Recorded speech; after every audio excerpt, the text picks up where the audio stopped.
আসসালামু আলাইকুম ওয়া রাহমাতুল্লাহি ওয়া বারাকাতুহু। একটা বিষয় জন্য আপনাদের কাছে ভিডিও করা।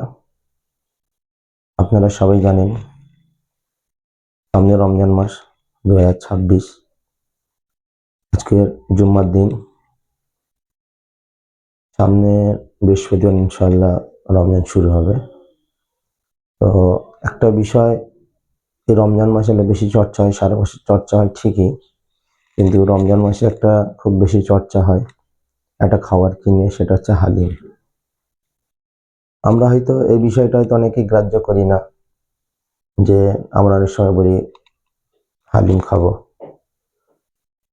হালিম নিয়ে অনেক আলোচনা হয়েছে, হয়তো আপনারা হয়তো জানেন। আমি আবার সেটাকে স্মরণ করেছি, একটু সামনে রমজান মাস, তো এটা চর্চা যেহেতু হচ্ছে। একটা জিনিস আমাদের ভুল হচ্ছে, যে আমরা বন্ধু বান্ধব বা একসঙ্গে বা কোনো ইফতার পার্টিতে আমরা হালিমের ব্যবস্থা করি, হালিম বলে থাকি একটা খাবারকে, যেটা ডাল এবং মাংস বা গোশ দিয়ে তৈরি হয়, যেটা ডাল দিয়ে মশলা দিয়ে রান্না করা হয়, সেটাকে আমরা হালিম বলে থাকি।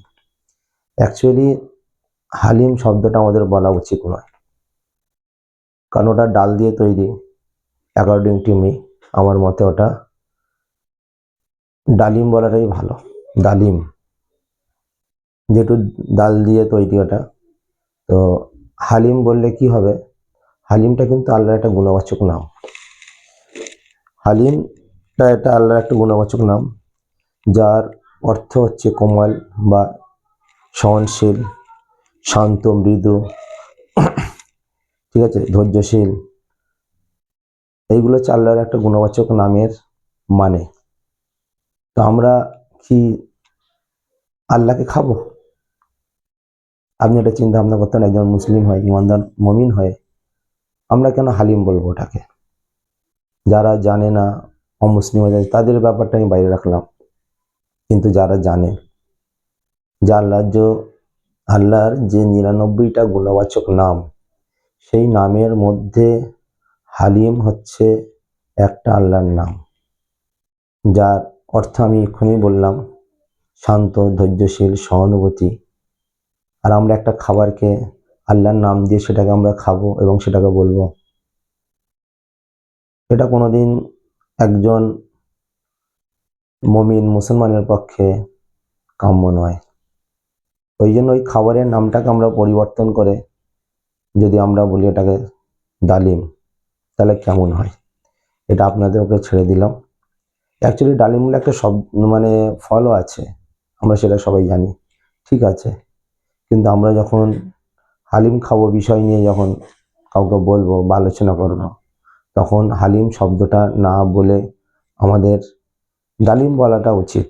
বা অন্য কোনো নাম যদি আপনারা বার করতে পারেন, যেহেতু এখন তো নাম অন্য করাও সম্ভব না, কেন একটা মার্কেটে যখন নাম প্রচার হয়ে গেছে, এই হোটেলের, এই রেস্টুরেন্টের এই হালিম সব নাম হয়ে গেছে। ওই জন্য আমরা আশা করব, আমরা নিজেরা যদি পরিবর্তন হই, আমরা হালিমের দোকানে যেটা আমরা বলে থাকি, সেখানে গিয়ে বলবো ডালিম দাও, তো সে বুঝতে পারবে না। তাদেরকে বলবো যে না, এটা ডাল দিয়ে তৈরি, জন্য ডালিম বলা উচিত, এটা আল্লাহর একটা গুণবাচক নাম, আমাদের এটা উচিত না এই জিনিসটা বলা।